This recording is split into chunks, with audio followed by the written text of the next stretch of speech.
जर 100-200 रुपये मजुरी करणारा माणूस सुद्धा पोट भरू शकतो, तो आनंदाने राहू शकतो, तर आपण एवढा मोठा पगार असताना आपण का दुःखात राहायचं, का भूतकाळाचा विचार करायचा? भविष्यात आपले दिवस येतील नाही येतील, भूतकाळाचा का विचार करायचा? त्यामुळे मी भूतकाळातले माझे जे मागचे खंत होते, व्यथा होत्या, त्या सर्वपणे आता विसरायचे ठरवलेले आहे. आणि मी शारीरिकदृष्ट्या मानसिकदृष्ट्या अतिशय मला एकदम हलकं वाटतं.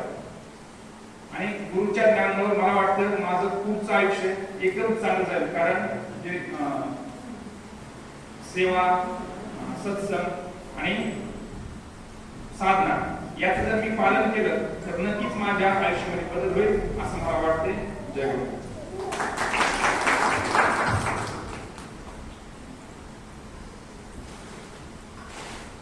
जय गुरुदेव. माझं नाव यश पवार. मी फर्स्ट इयर B.Comचा स्टुडंट आहे.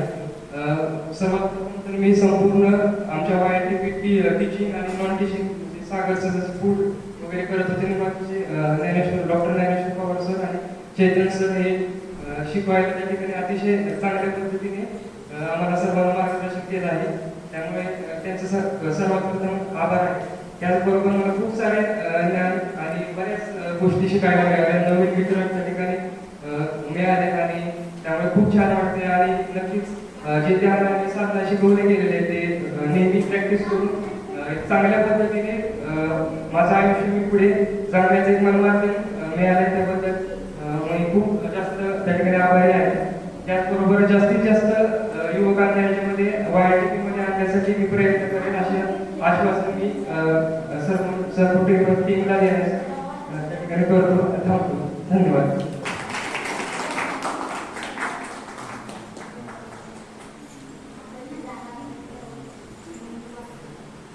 जय गुरुदेव.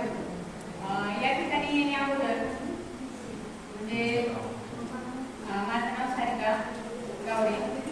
या ठिकाणी येण्या अगोदर मी म्हणजे खूप छोट्या छोट्या गोष्टींसाठी समाजाचा विचार करायचे. लोक मला अशी म्हणली किंवा एखादी व्यक्ती त्याच्या दृष्टीने ती बरोबर होती हे आता मला इथं आल्यानंतर कळलं. आणि मी त्या किरकोळ क्षुल्लक गोष्टींचा किती विचार करून मी स्वतःला त्रास करून घेत होते याचा प्रत्यक्षदर्शी अनुभव आला. भविष्याचा भूतकाळाचा विचार न करता मी प्रेझेंटमध्ये कसं करायचं या ठिकाणी माझ्या लक्षात आलं. आणि या ठिकाणी डॉक्टर ज्ञानेश्वर पवार सर आपलं अत्यंत मोलाचं असं योगदान नऊ पिढीला देऊन त्यामध्ये नवचैतन्य जागृत करण्याचं सुंदर असं कार्य करत आहेत. त्याचबरोबर सत्संगामध्ये स्वतःला वाहून घेणारे आणि आपल्या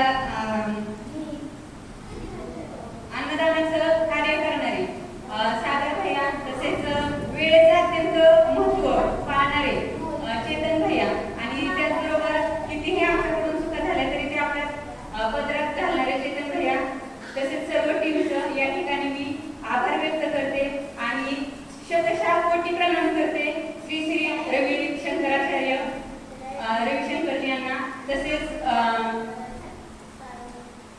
माझ्यामध्ये झालेला हा 99% बदल या टीममुळे झालेला आहे. धन्यवाद.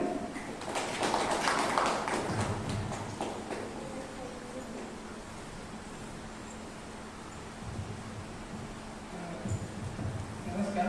माझं नाव रवींद्र सोनवणे. मी स्पर्धा परीक्षेची तयारी करतो. मला म्हणजे कोर्सच्या अगोदर यायच्या अगोदर खूप ताणतणाव टेन्शनमध्ये राहत होतो. अभ्यासात फोकस राहत नव्हता. तर त्या आल्यानंतर समजलं आणि कन्सिस्टन्सी आता बसण्यात कन्सिस्टन्सी वाढली आहे. म्हणजे काहीतरी करू शकतोय आपण याची पण थोडी खात्री वाटायला लागली. सागर सरांचं सात्विक जेवण, चैतन्य सरांचा योगासन शिकवणं. धन्यवादाचं नंतर मान काय वाटलं ते सांग. धन्यवाद सगळ्यांनी मानणार. अगोदर तुम्हाला काय बदल झाला? धन्यवाद. शेवटचा अनुभव सांगा. तर ते म्हणजे पहिल्या दिवशी आल्यापासून ते शेवट दिवसापर्यंत खूप सारे अनुभव आले. पहिला तर योगासन शिकलो आणि आधी कधीच योगासन केलं नव्हतं. वर्कआउट नुसतं म्हणजे जोर टिप्स असं केलं होतं पण योगासन प्रॉपर योगासन कधीच केलं नव्हतं. त्याचा पण अनुभव भेटला व शरीर लवचिक झाले व ध्यान करायची क्षमता वाढली, बसण्याची क्षमता वाढली एका जागेला. म्हणून ह्याचा मला भरपूर फायदा होऊ शकतो होता अभ्यासामध्ये. तर हा फायदा झाला मला इथे.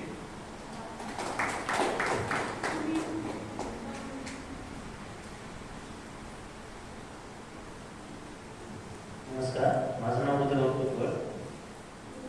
इथे येण्याआधी म्हणजे मी खूप रागीट होतो. परत माझं म्हणजे मी काय करायचो की लोकांकडून अपेक्षा ठेवायचो. अजून असे बरेच काय काय गोष्टी होत्या की मी म्हणजे इथं येण्यापूर्वी की ज्या माझ्यामध्ये होत्या, पण इथं आल्यावर मला इतकं नाही भेटलं की त्यापासून ना म्हणजे कोणाला आपण रेंट धरलं पाहिजे हे मला समजतं. अशा बऱ्याच काय काय गोष्टी समजल्या. राग कमी झाला माझा. आणि मेन गोष्ट म्हणजे सरांनी आम्हाला जे शिकवलं हे आम्ही कधीच नव्हतं. जिम वगैरे करायचो त्याच्यापासून असं म्हणजे डोक्याला जिममुळे पण अजून काय होतं, फक्त थोडी शांती भेटायची की नाही बाबा जिमला जाऊन आल्यावर बाबा त्रास जायचा होता. पण इथं आल्यावर मेडिटेशनमुळे वगैरे म्हणजे बरेच काय काय बदल झाले. आणि बाकी सर्वांनी टीमने आम्हाला सपोर्ट केलं. त्यामुळे धन्यवाद सरांना.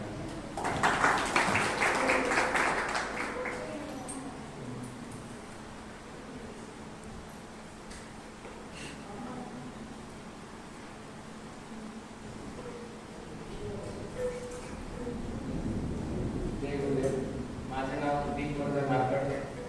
मी आता सध्या मुंबईमध्ये गेला आहे. Sir lady school of arts कॉलेजमध्ये 3rd इयरला आहे आता.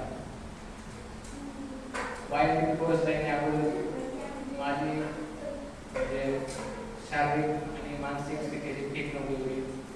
चिडचिड व्हायची, एकाग्रता नव्हती,